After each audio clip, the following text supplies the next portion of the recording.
നമുക്ക് ഒരു book shelf വാങ്ങണ്ടേ? ബുക്ക് ഷെൽഫ് എന്തിന്? പുസ്തകങ്ങൾ വയ്ക്കാൻ. എന്റെ കയ്യിൽ 50 പുസ്തകങ്ങളുണ്ട്. 50 പുസ്തകങ്ങൾ? എവിടുന്ന് കൊണ്ടുവന്നു? വീട്ടിൽ നിന്ന് പോന്നപ്പോ കൊണ്ടുവന്നു. പെട്ടിയിലുണ്ട്. അമ്മ കണ്ടില്ല. അമ്മയ്ക്ക് ഞാൻ പുസ്തകം വായിക്കുന്നതേ ഇഷ്ടമല്ല. ചേട്ടന് ഇഷ്ടമാണോ? ഇഷ്ടക്കേടൊന്നുമില്ല. പിന്നെ ഭാഗവതോ രാമായണോ മറ്റോ ആണെങ്കിൽ പുണ്യം കൂടെ കിട്ടും. ഞാൻ വായിക്കുന്നത് നോവലുകളാ. അതും രജനിയുടെ പുസ്തകങ്ങളാ കൂടുതലും. ആരാ ഈ രജനി? കക്ഷിയാണോ പെണ്ണോ? ആണ് തന്നെ. അദ്ദേഹത്തിന്റെ പുസ്തകങ്ങൾ വായിക്കാൻ എന്ത് രസമാണെന്നോ. കോളേജിൽ വെച്ചിന്റെ ഓട്ടോഗ്രാഫ് എഴുതി തന്നിട്ടുണ്ട്. അതെ, ചേട്ടൻ പുസ്തകങ്ങൾ വായിക്കാറില്ലേ? അതിൽ മാത്രം ഞാൻ നന്ദരിക്കുട്ടിയോട് കൂട്ടുകൂടില്ല. അക്ഷരങ്ങൾ തിരിഞ്ഞ കാലം മുതൽ പുസ്തകങ്ങൾ കേട്ടാലേ എനിക്ക് അലർജിയാണ്. എന്റെ കയ്യിൽ ഒറ്റ പുസ്തകമേ ഉള്ളൂ. എന്താണെന്ന് അറിയാമോ? രാമായണം. എങ്കിൽ ഭാഗവതം. അതൊന്നും അല്ല. Railway time table.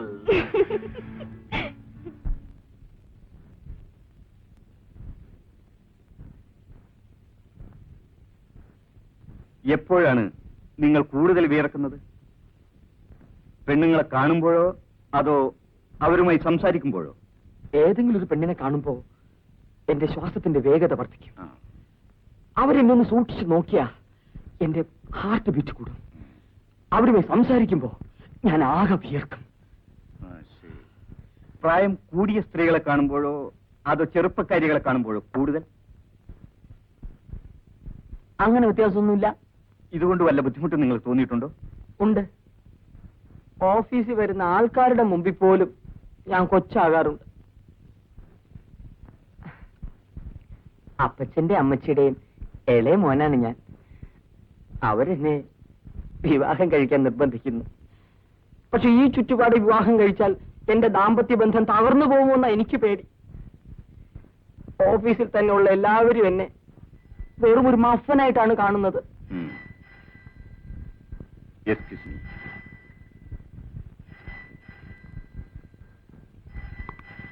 Yes, Dr. Fernandez here. ഡോബർമേനോ? നോ, ഗ്രേറ്റ് ഡീൻ തന്നെ വേണം. ഞാൻ പറഞ്ഞില്ലേ പട്ടിയുടെ കാര്യത്തിൽ യാതൊരു കോംപ്രമൈസും ഇല്ലെന്ന്. I'm sorry. നിങ്ങൾക്ക് ഒരു സൈക്കാട്രിസ്റ്റിനെ കാണാൻ തോന്നാൻ കാരണം? എന്റെ ഓഫീസിൽ ഒരു സ്നേഹിതനാണ് എന്നോട് പറഞ്ഞത്, ഡോക്ടർ എങ്ങനെയെങ്കിലും ഒരു രക്ഷിക്കണം, ഇല്ലെങ്കിൽ ഞാൻ ആത്മഹത്യ ചെയ്യേണ്ടി വരും. നിങ്ങൾ ധൃതി പിടിക്കാതിരിക്കൂ. ഇത് നിങ്ങൾക്ക് തന്നെ നിയന്ത്രിച്ച് മാറ്റാവുന്ന രോഗമാണ്. മേലിൽ ആരുമായും നിങ്ങൾ സീരിയസ് ആയി പെരുമാറുക. ഭയപ്പെടാതിരിക്കൂ.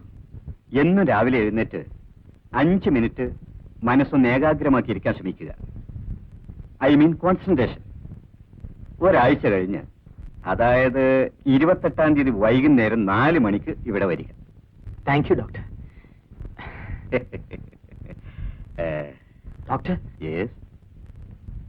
ഞാനിവിടെ വന്ന വിവരം പുറത്ത് ആരോടും പറയല്ലേ? നോനു.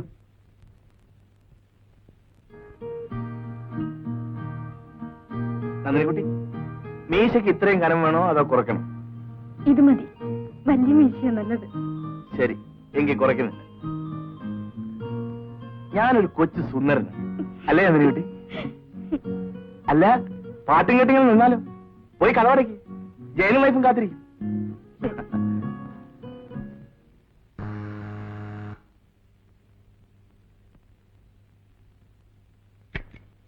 ഹലോ. നമസ്കാരം. നമസ്കാരം. പ്ലീസ്.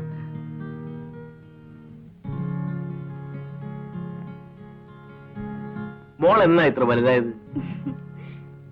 വലുതായി എന്നാണ് അവളുടെ ധാരണ.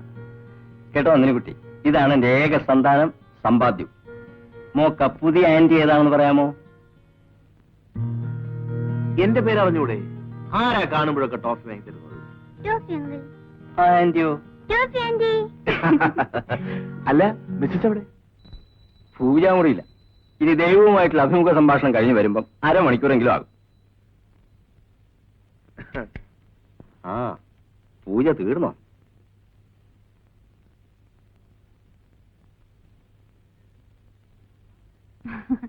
ഞാൻ താമസിച്ചോ? പൂജാമുറിയിലായിരുന്നു. നന്ദിനിക്കുട്ടിക്ക് ആളെ മനസ്സിലായില്ലേ? ഞങ്ങൾക്ക് 2 പേർക്കും മനസ്സിലായി. ഞാൻ എത്ര ദിവസം കൊണ്ട് പറയുന്നെന്നോ ഒന്ന് വിളിച്ചോണ്ട് വരാൻ. കല്യാണം കഴിച്ച് വീട്ടിൽ ഭാര്യയെ വെച്ചോണ്ടിരുന്നാ മതിയോ? ഞങ്ങൾക്കൊക്കെ ഒന്ന് കാണണ്ടേ? ഞങ്ങൾ വിശന്ന് പൊരിഞ്ഞ് കഴിയുകയായിരുന്നു. നിന്റെ പൂജ കഴിയട്ടെ എന്ന് കരുതി. അതിനെന്താ, ഡിന്നർ എപ്പോഴേ റെഡി. വരൂ. Okay, come on. മോൾ ഇവിടെ ഇരുന്ന് പഠിക്കൂ. വരൂ.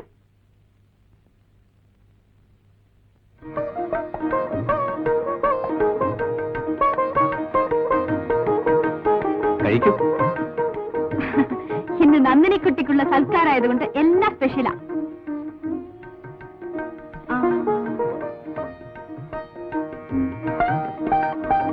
രവി, ഇന്ന് ഓർഡിനറി അല്ല, എല്ലാം സ്പെഷ്യലാ. നന്ദിനിക്കുട്ടി വല്ലാതെ വിഷമിക്കും.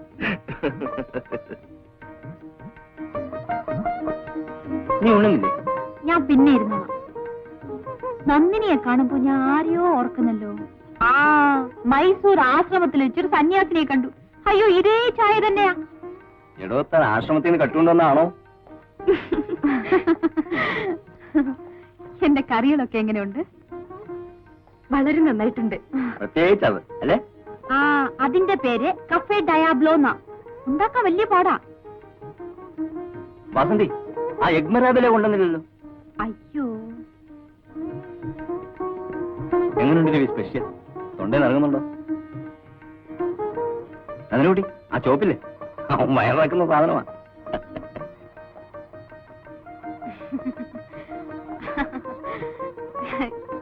ഇത് ശകലേ ഉണ്ടാക്കാൻ പറ്റുള്ളൂ. എന്താ ആരും ഒന്നും കഴിക്കാത്തത്? അല്പം ചോറൂടെ കൊണ്ടുവരട്ടെ? അയ്യോ വേണ്ട, പോകാൻ ധൃതി. നന്ദിനിക്കുട്ടി, വാസന്തി ഹോം സയൻസ് ഫസ്റ്റ് ക്ലാസ്സിൽ പാസ്സായതാ. അതൊക്കെ ഇപ്പൊ പറഞ്ഞിട്ട് എന്താ കാര്യം? പഠിച്ചൊക്കെ മറന്നുപോയെന്ന്. ഇതൊക്കെ ധൃതിയിൽ ഉണ്ടാക്കിയതാ. സമയം തീരെ പോരായിരുന്നു. കുറച്ച് വെള്ളം വേണമായിരുന്നു. അതാ കൊണ്ടുവരാം. പറഞ്ഞത് കേട്ടോ രവി, അവൾ ധൃതിയിലുണ്ടാക്കി ടീ സ്ഥിതി. അപ്പൊ അവൾ അറിഞ്ഞു വല്ലതും ഉണ്ടാക്കിയാലത്തെ സ്ഥിതി.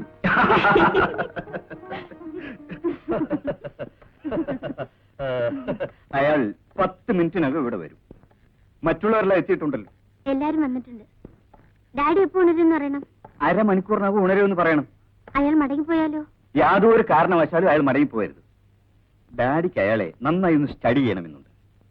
എന്നാ മോള് പോയി ഹാളിലിരുന്നോളൂ. ആ പിന്നെ ഞാൻ പറഞ്ഞല്ലോ, ഓർമ്മയുണ്ടല്ലോ. Go ahead.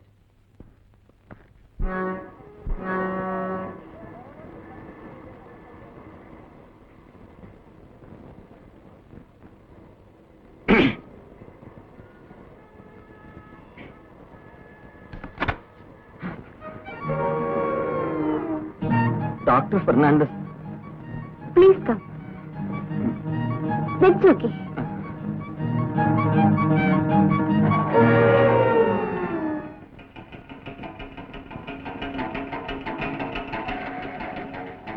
Come in. Coming.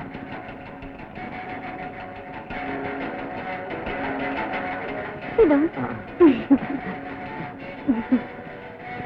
Dr. Fernandez. Daddy ഉറക്കമാ. അരമണിക്കൂറിനുള്ളിൽ ഉണരും. എവിടുന്നാ? ഇവിടെ അടുത്തുന്ന. കുടിക്കാൻ എന്തെങ്കിലും? No thanks.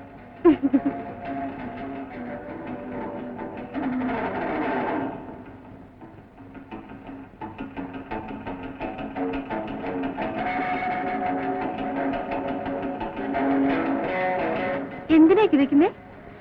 ഞാനെപ്പോഴും അങ്ങനെ. എവിടെ വെച്ച് കണ്ട പോലെ തോന്നുന്നല്ലോ. എനിക്ക് തോന്നുന്നില്ല. എടി, ഞാൻ പറയാം. നമ്മുടെ ലിസിയുടെ ബോയ്ഫ്രണ്ടിനെ കണ്ട ഇതുപോലിരിക്കും. ഞാൻ പോയിട്ട് പിന്നെ വരാം. എന്തിനാ പോന്നെ? ഇരിക്കുമെന്ന്. ഇരിക്കാൻ ബുദ്ധിമുട്ടുണ്ട്. You want some privacy? Come on, നമുക്ക് അകത്തേക്ക് പോവാം.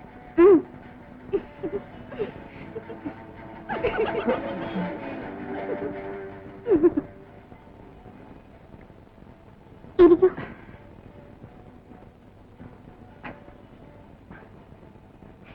എന്തിനാ ഇങ്ങനെ വേർക്കുന്നത്? I don't know.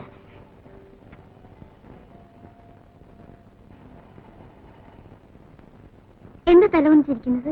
ഞാൻ അങ്ങനെയാണ്. എന്നോട് സംസാരിക്കാൻ ഇഷ്ടമല്ലേ? അങ്ങനൊന്നുമില്ല. പിന്നെന്താ മിണ്ടാത്തത്? എന്ത് മിണ്ടാനാണ്? എന്റെ പേര് ചോദിച്ചൂടെ? ചോദിക്കാം.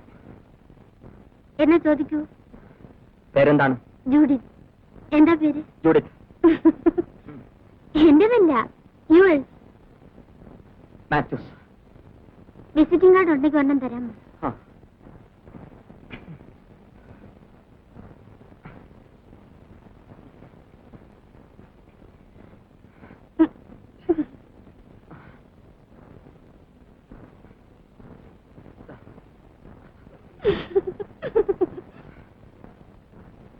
ഞാൻ ഡാഡി ഉണർന്ന് നോക്കിട്ട് വരാം. അങ്ങനെ കേശവൻകുട്ടി പട്ടാളത്തിൽ പോയി. ഇതിനിടയിൽ ആ ലീലയുടെ വീട്ടുകാരെല്ലാം കൂടെ ചേർന്ന് വേറൊരു ആലോചന ഉണ്ടെന്നു. ലീലയുടെ ആ കഥാപാത്രത്തിന്റെ പേരാണ് ജയദേവൻ. അയാൾ പണക്കാരനാണ്. അതുകൊണ്ട് അയാൾക്ക് കല്യാണം കഴിച്ചു കൊടുക്കാനാ അച്ഛനും അമ്മയ്ക്കും ഇഷ്ടം.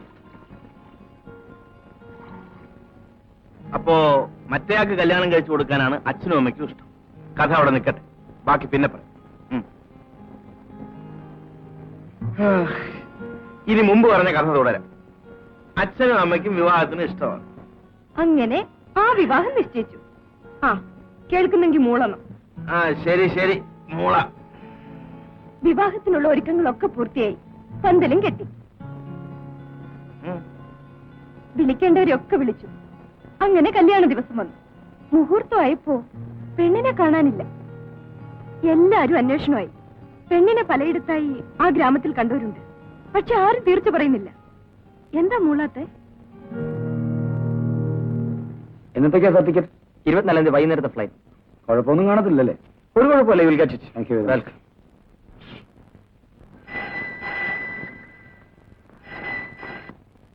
ഹലോ. എനിക്ക് മിസ്റ്റർ മാത്യൂസിനെ നേരിട്ട് കാണണമെന്നുണ്ട്. എന്തിനാ കാണുന്നേ? ആ, ഒരു ചെറിയ അത്യാവശ്യമാണ്. അത്യാവശ്യ കാര്യം ഫോണിൽ കൂടെ പറഞ്ഞാ പോരെ? I love you.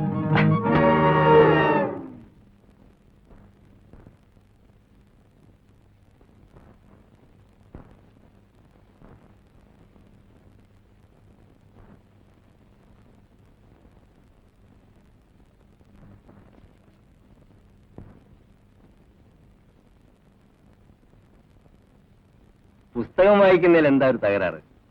അതൊരു അനുഗ്രഹമായി കരുതിയാൽ മതി. ഒന്നുമില്ല, കൂടെ വെറും ഉണ്ടാവല്ലോ. നമ്മുടെ ഭാര്യയ്ക്ക് അങ്ങനെ ആഗ്രഹം ഉണ്ടാകുന്നില്ലല്ലോ എന്നാണ് എന്റെ പരാതി. എന്ന് കരുതി വായനയ്ക്കൊരു ലിമിറ്റില്ലേ ജയൻ? ഇത് ഏത് നേരവും നോവൽ വായനയാണ്. വീട്ടുകാര്യത്തിലൊന്നും നന്ദിനിക്കുട്ടി യാതൊരു ശ്രദ്ധയില്ല. പല ദിവസങ്ങളിലും ഞാൻ ഉറങ്ങിയതിന് ശേഷം ലൈറ്റ് ഇട്ട് നോവൽ വായിക്കുന്നുണ്ട് എന്നാണ് എന്റെ ഓർമ്മ. ഈ മാസം 65 രൂപയ്ക്കുള്ള നോവലുകൾ വാങ്ങിച്ചു കൊടുത്തു കഴിഞ്ഞു. വായിച്ച നോവലുകളിലെ കഥ എന്നെ പറഞ്ഞു കേൾപ്പിക്കുന്നതാണ് നന്ദിനിക്കുട്ടിക്ക് ഏറ്റവും സന്തോഷമുള്ള പണി. അതിലും താൻ ഭാഗ്യവാനാണെന്ന് ഞാൻ പറയും. ഒന്നുമില്ലേലും കഥ പറഞ്ഞുറക്കുന്നുണ്ടല്ലോ. ഞാനാണ് ദിവസം ഉറങ്ങുന്നത് ബാംഗ്ലൂരിലെ സ്വാമിയുടെ മഹത്വം അല്ലെങ്കിൽ വെണ്ടയ്ക്ക കൊണ്ടുള്ള കറികളുടെ പേര് വരും. Hello Mathews. അല്ല, വരണം, ഇരിക്കണം. No thanks. ഒരു കാര്യം പറയാനാണ് ഞാൻ വന്നത്. ആരും അത്ഭുതപ്പെടരുത്. എന്റെ മാരേജ് ഇന്ന് കഴിഞ്ഞു. രജിസ്റ്റർഡ് മാരേജ് ആയതുകൊണ്ട് ആരെ അറിയിക്കാൻ സാധിച്ചില്ല. നാളെ വൈകിട്ട് 5 മണിക്ക് ഉട്ട്ലൻഡ്സ് റിസപ്ഷനാണ്. വരണം. പെണ്ണേതാ? അത് നാളെ പാർട്ടിക്ക് വരുമ്പോ കണ്ടാൽ മതി. മാത്യൂസിന് കല്യാണം കഴിക്കാനുള്ള ശേഷി ഉണ്ട്. എനിക്ക് ആരിവിടെ പെണ്ണ് തരികല്ലെന്ന് സാർ ഇവിടെ ഒക്കെ പറഞ്ഞുകൊണ്ട് നടന്നല്ലോ. നാളെ കാണാം. സാർ എന്തായാലും വരണമേ. ആരാണാവോ ആ ഭാഗ്യദോഷിയായ പെൺകുട്ടി? എന്താ നന്ദിനിക്കുട്ടി ഇത്? കഴിക്കുന്നേ. രവി ഇവിടെ വന്ന എന്ത് ഫ്രീ ആണെന്നോ? സ്വന്തം വീട് പോലെയാ കരുതുന്നത്. അറിയാതെ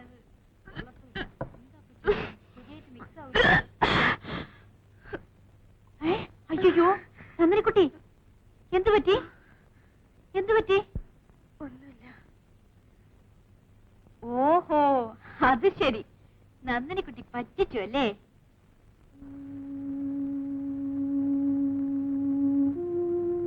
രവി, നിങ്ങൾ ധൃതി പിടിക്കാതിരിക്കണം. ഇനി 10 മാസം കഴിഞ്ഞാൽ പ്രസവിക്കാൻ നോക്കൂ. 10 മാസം കഴിഞ്ഞുള്ള സംഗതികൾക്ക് നിങ്ങൾ ഇപ്പോഴേ ഇങ്ങനെയാണ് ധൃതി പിടിച്ചാൽ എങ്ങനെ? അതിരിക്കട്ടെ, ഭാര്യയ്ക്ക് വ്യാക്കുവല്ലതുണ്ടോ? വ്യാക്കോ? ആ, പെണ്ണുങ്ങൾക്ക് അങ്ങനെയുള്ള സൂത്രപ്പണികളൊക്കെ ഉണ്ട്. ആദ്യമായിട്ട് ഗർഭിണിയാവുമ്പോൾ അവർക്ക് ചില ആഹാര സാധനങ്ങളോട് ഒരു പ്രത്യേക മമത കാണും. രവി, ഒരു കാര്യം ചെയ്യും. ഇന്ന് വൈകുന്നേരം ഒരു പച്ചമാങ്ങ വാങ്ങി നന്ദിനിക്കുട്ടിയുടെ മുമ്പിലിരുന്ന് ഒന്ന് കഴിച്ചു നോക്ക്. അപ്പോൾ അറിയാം വ്യാക്കെന്താണെന്ന്. സാധാരണ ഈ സമയത്ത് പെണ്ണുങ്ങൾക്ക് പുളിയോടും മറ്റും വലിയ ആർത്തി കാണും.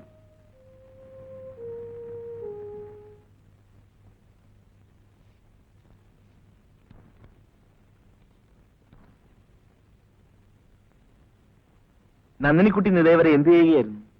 ഈ പുസ്തകം 2 ആവർത്തി വായിച്ചു. ഒരു രസവും ഇല്ല. എന്തിനാ ഈ പച്ചമാങ്ങ ഇങ്ങനെ തിന്നുന്നേ? എന്താ നന്ദിനിക്കുട്ടിക്ക് വേണോ? നല്ല പുളിയുണ്ട്. അയ്യേ, എനിക്ക് വേണ്ട.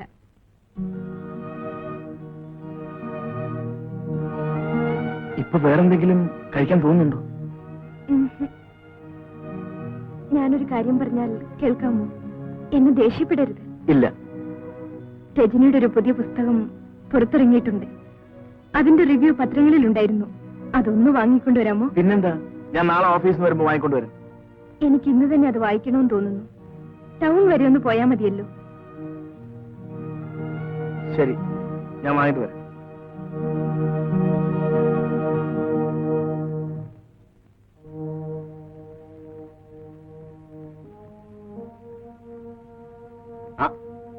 നിങ്ങൾ ഇതുവരെ ചിന്തിച്ച് തീർന്നില്ല.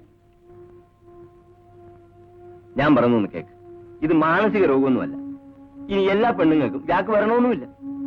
അഥവാ വ്യാക്കുണ്ടെങ്കിൽ തന്നെ അത് പച്ചമാങ്ങോടാവണമെന്നില്ല. ആ വാസന്തി അമ്പലത്തിൽ പോയി, അല്ലെങ്കിൽ അവളിപ്പോ ഒരു ക്ലാസ് തന്നെ അങ്ങ് എടുത്താൽ. പക്ഷെ നന്ദിനിക്കുട്ടി വ്യാക്കുണ്ട് പുസ്തകങ്ങളോട്. എനിക്ക് പേടിന്തുവാ? നന്ദിനിക്കുട്ടി പുസ്തകം പ്രസവിക്കുന്നോ? നാളെ വാങ്ങിക്കൊടുക്കാന്ന് പറഞ്ഞു.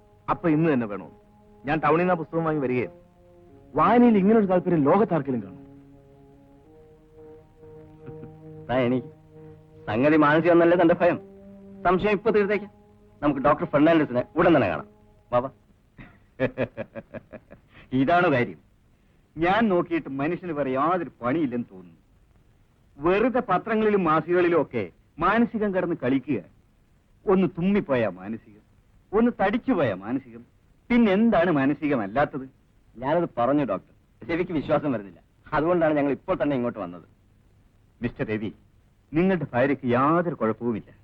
നോവലുകൾ വായിച്ചു ശീലിച്ചതുകൊണ്ട് പെട്ടെന്ന് വായന നിർത്താൻ സാധിച്ചില്ലെന്ന് വരും. അങ്ങനെ നിർത്താൻ ശ്രമിക്കുകയും അരുത്.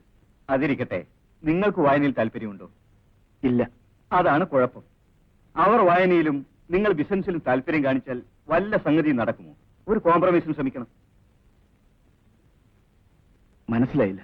അവർക്ക് താല്പര്യമുള്ളത് വായനയാണെന്ന് നിങ്ങൾക്കറിയാം. നിങ്ങളും അതിൽ താല്പര്യം കാണിക്കണം. കുറച്ചൊക്കെ വായിക്കണം. ഏറെ വായിച്ചതായി ഭാവിക്കണം. അവിടെ എല്ലാ പ്രശ്നങ്ങളും തീരും.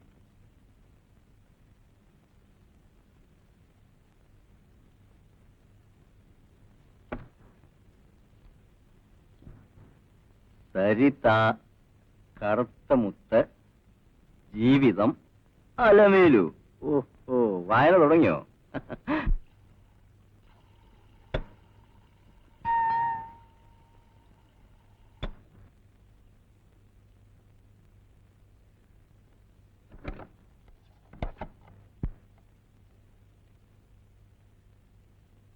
സിഗരറ്റ് കളഞ്ഞു. ഇനി അകത്തേക്ക് വരാമോ? വരൂ, ഇരിക്കൂ. ഭാര്യയായതിനു ശേഷം നന്ദിനിക്കുട്ടി പുരോഗമിച്ചിട്ടുണ്ടല്ലോ. എന്നോട് ഇരിക്കാനൊക്കെ പറയുന്നു. ഇരിക്കാൻ നന്ദിനിക്കുട്ടി. പെട്ടെന്ന് ഇവിടം വരെ വരേണ്ട ഒരു ആവശ്യം ഉണ്ടായിരുന്നു. അപ്പൊ പിന്നെ രവി ഒന്ന് കണ്ടിട്ട് പോകാമെന്ന് കരുതി. കല്യാണത്തിന് ശേഷം നന്ദിനിക്കുട്ടി നന്നായി തടിച്ചിട്ടുണ്ടല്ലോ. ചേട്ടനെ കണ്ടോ? കണ്ടു. എനിക്കാണെങ്കിൽ നാളെ തന്നെ മടങ്ങിച്ചെല്ലണം. ഓഡിറ്റിംഗ് ആയതുകൊണ്ട് രവിക്ക് കൂടെ വരാനും സാധിച്ചില്ല. എന്നോട് ഇവിടെ വന്ന് ഉണ്ടിട്ട് എല്ലാം പറഞ്ഞിരിക്കുകയാണ്. ചോറിരിപ്പുണ്ടോ നന്ദിനിക്കുട്ടി? അയ്യോ, പിന്നെന്താ, ഞാനിപ്പോ വരാം.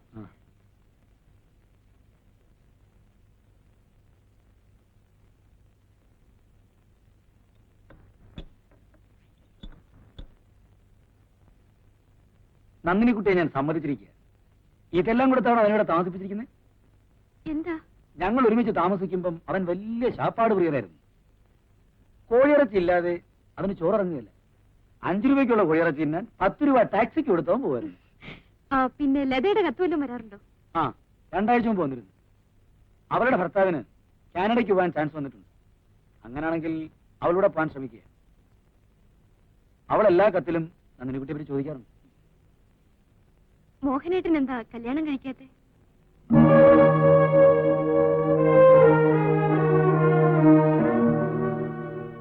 എന്താ, ഊണ് മതിയാക്കിയോ?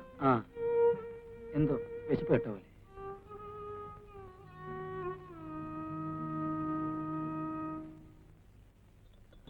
എന്റെ ഏറ്റവും വലിയ സ്നേഹിതനാണ് മോഹൻ. ഒരുമിച്ച് താമസിക്കുമ്പോ ഞങ്ങൾ ഒരേ കട്ടിലാണ് കിടന്നുറങ്ങിയത്. അവൻ ഇന്നൊരു ഡിമാൻഡ് വെച്ചു. ഡിമാൻഡ് വളരെ ഫണ്ണിയാണ്. നന്ദിനിക്കുട്ടിയോട് ചോദിക്കേണ്ട കാര്യമായിട്ട് കൂടി ഞാൻ സമ്മതിക്കുകയും ചെയ്തു. എന്താ കാര്യം? നന്ദിനിക്കുട്ടി പ്രസവിക്കുന്നത് ആൺകുട്ടിയാണെങ്കിൽ അവന്റെ പേരിടണമെന്ന് ഒബ്ജക്ഷൻ ഒന്നുമില്ലല്ലോ. അയ്യോ